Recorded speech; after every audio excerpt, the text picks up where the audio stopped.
여러분의 구독은 영상을 제작하는 데 큰 힘이 됩니다.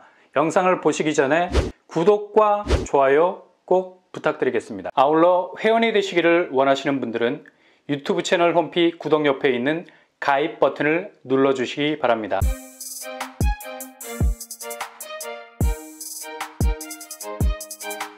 안녕하세요. 뻔뻔한 목독바입니다. 집값지표의 선행주자, 바로 경매시장이라 할 수 있는데요. 요즘 경매 물건이 폭증을 하고 있는 추세입니다. 10월 한 달간 법원에서 경매를 진행한 서울빌라는 1268건 정도, 거의 40%에 육박하는 추세로 폭증하고 있죠. 2006년 이후로 거의 17년 만에 최대 수치를 찍고 있어요. 심각한 건 경기도가 달리기 시작한 건데 859건 정도로 폭발하고 있습니다. 특히 빌라 경매 물건은 요즘 역전세, 깡통전세, 전세 사기 우려 등으로 수요층이 거의 등을 돌리다시피 하고 있죠. 그리고 실제로 깡통전세, 전세 사기로 인해서 세입자가 집주인을 상대로 강제 경매를 진행하는 경우가 부쩍 늘어서인데요. 특히 경기권 경매 증가율이 더욱 폭증할 건 여기에 죄다 역전세, 깡통전세 위험 요소들이 다른 자치시보다 월등히 많은 비율로 깔려있기 때문입니다. 역전세난이 끝났다는 취지로 분위기가 흘러가는 것 같아 보여도 아직은 사각지대, 빌라, 다세대 주택에 깔린 역전세 위험도는 지금 급증하는 경매 물건의 추이로 보자면 이건 뭐 거의 폭탄 수준이죠. 수요도 완전히 쪼그라들었고 보증금 떼일 위기에 놓인 세입자들이 피 같은 돈 지키기 위해서 힘겨운 싸움을 하고 있는데 이거 뭐 재계약 시점이 돌아오는 타이밍, 내년 상반기 그냥 도미노식으로 역전세, 깡통전세 문제가 불거지게 되면 완전히 아비규환으로 바뀔 수도 있습니다. 게다가 아파트 경매 물건도 급증하는 추세를 보이고 있죠. 서울 아파트 경매 건수가 2016년 이후 7년 만에 가장 많은 수치를 찍었고요. 경매 건수는 거의 600건에 가까운 수치를 보이고 있습니다. 이거 지금 거의 핵폭발하고 있는 서울 아파트 매물 때려붓기식 적체 현상하고 맞물려 있는 거죠. 오늘 11월 4일자로 어제 8만 건의 경이적인 기록을 세운 수치가 살짝 내려가 있는데 8만 건에서 625건이 줄어드는 건데 무슨 6.25 사변 났나? 625건. 거래량으로 우회해서 들어가 보면 10월 1531건, 하루에 100건이 채 안 되는 수준으로 늘고 있는데 600건 이상이 빠졌다? 집주인들이 지난 궤적에서 그대로 심리적 저항을 보여준 것처럼 똑같은 양상으로 이걸 넣었다 뺐다 뺐다 넣었다 하는 겁니다. 엄청나게 갈등을 때리고 있다는 거죠. 고민 길게 할 거 없는데 답은 딱 나와 있어요. 아니 이게 미국 국채 살짝 빠져서 다시 희망회로에 불이 들어온 건가? 국채 금리는 다시 5% 선으로 날아갈 겁니다. 왜냐? 연준이 이번에 기준금리 동결한 거 금리 인하 쪽으로 완전히 추를 갈아 끼우는 정책으로 간 게 아니라는 얘기죠. 어제 미국 노동부가 비농업 부분 고용이 15만 명 증가, 예상치 17만 명보다 훨씬 웃도는 지표가 나왔고 실업률 역시 1월 이후로 가장 높은 수준 3.9%를 찍었다고 뉴욕 증시까지 들썩거렸는데 단기적인 지표가 만들어내는 착시 현상이죠. 여전히 미국 재정 상태는 적자로 얼굴이 반쪽 상태인지라 국채를 찍어내지 않을 수 없는데 겉으로 뭐 국채 발행에 대한 속도 조절을 해서 금융 안정을 기하겠다는 입장도 나왔지만 여전히 미국 국채 시장의 큰 손은 중국입니다. 중국이 미국 국채에 대한 거대한 매도 세력으로 영향력을 끼치는 상황에선 섣불리 미국이 국채 금리가 하염없이 떨어지도록 놔둘 수가 없는 거예요. 어장관리를 해야 되기 때문에 급속도로 국채 시장에서 빠져나가는 중국 큰손들을 계속 유인하기 위해서 뭐 국채 금리의 계속적인 엑셀을 밟을 수밖에 없는 상황이고요.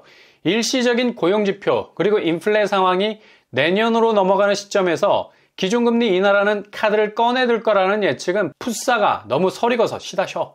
침이 줄줄줄 쏟아지겠는데 이런 영향으로 환율까지 큰 변동성을 보이고 있는데 이걸 가지고 뭐 또 집값이 다시 상승세로 돌아서는 거 아니냐. 별다방에서 아메리카노 모닝커피 때리는 소리를 하고 있죠. 별별 상상을 다 하고 있는 겁니다.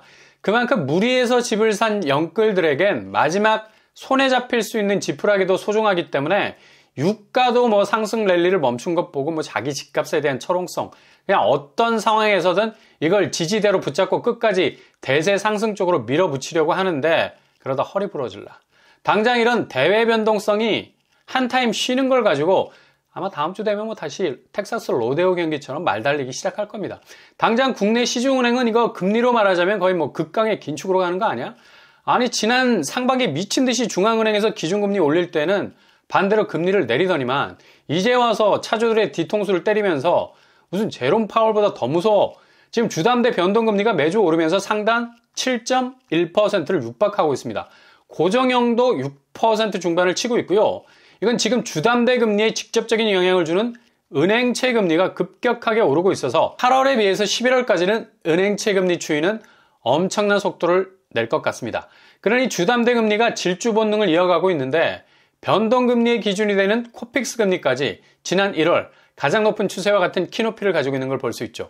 이거 다 은행 예금 수신금리를 높이는 쪽으로 영업을 하면서 레고랜드 사태 때 채권 시장 얼어붙어서 채권 발행 못하고 예금 금리 높여서 시중 자금을 진공청소기로 빨아들였죠. 그러니 이런 단기적인 예금 고금리 붙여서 다시 돌려줘야 하니 자금 조달 비용 더 늘어나는 거고 앞으로 계속 주담대 금리는 상생금융 어쩌고저쩌고 하는데 이거 뭐 몇 개월 가겠어요.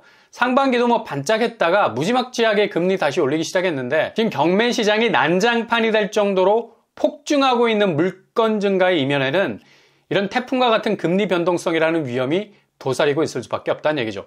당장 가장 핫했던 서울 분양에서는 이런 자금 경색의 문제가 미분양이라는 결과값으로 나오고 있잖아요. 이문 아이파크자이 정말 손이 딜 정도로 정말 뜨거울 줄 알았는데 막상 뚜껑 열어보니까 평균 16대 1의 경쟁률. 그리고 예비 입주자 충족을 하지 못해서 2순위로 넘어가 버렸습니다. 이거 자칫하면 무순위로 나올 가능성 높아요. 최종 계약률이 어떻게 될지 지켜봐야 하고요.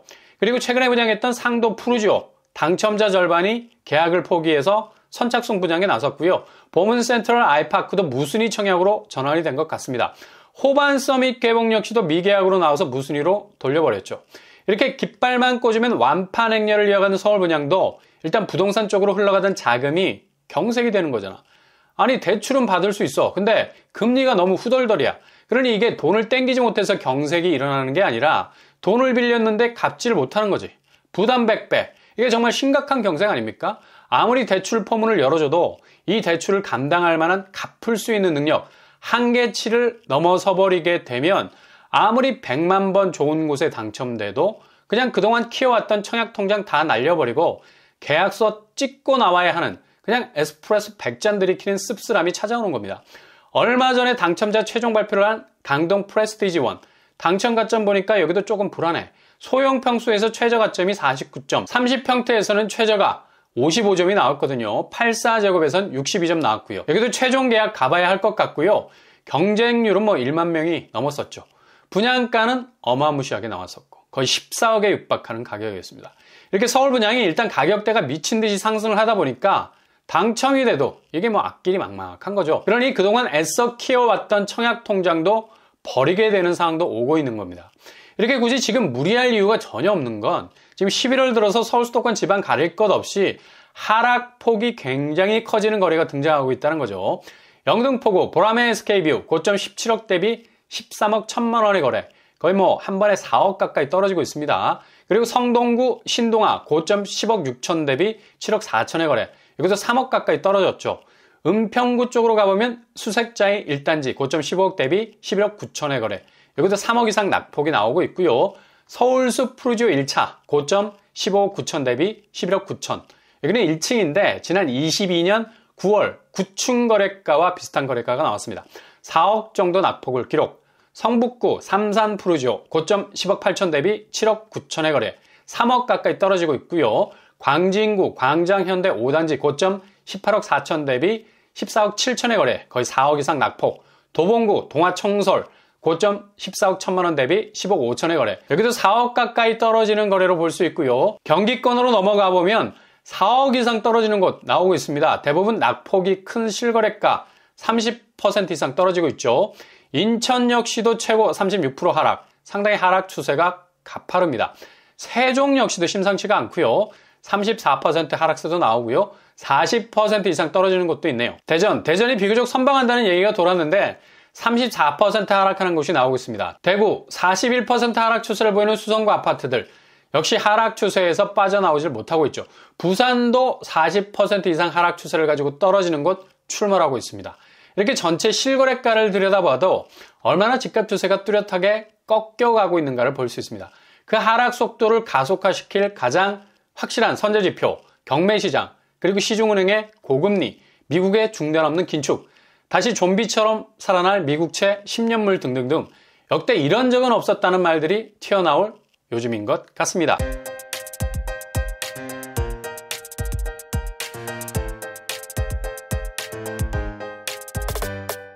오늘의 부동산 캐릭터처 경매시장이 심상치가 않고요. 그만큼 자금 경색, 부동산 쪽으로 흘러들어가는 돈이 대출로 땡길 수는 있어도 금리가 폭탄이라 얼어붙었습니다. 실제로 전국 실거래가는 뚜렷한 하락 지표를 드러내고 있고요. 혹해서 훅 낚이는 일 없이 마이웨이를 잘 가실 수 있길 바랍니다. 오늘도 응원합니다. 여러분의 길이 꽃길만 되실 수 있길 바랍니다. 이상으로 뻔뻔한 복덕방을 마치겠습니다. 구독과 좋아요 부탁드립니다. 감사합니다.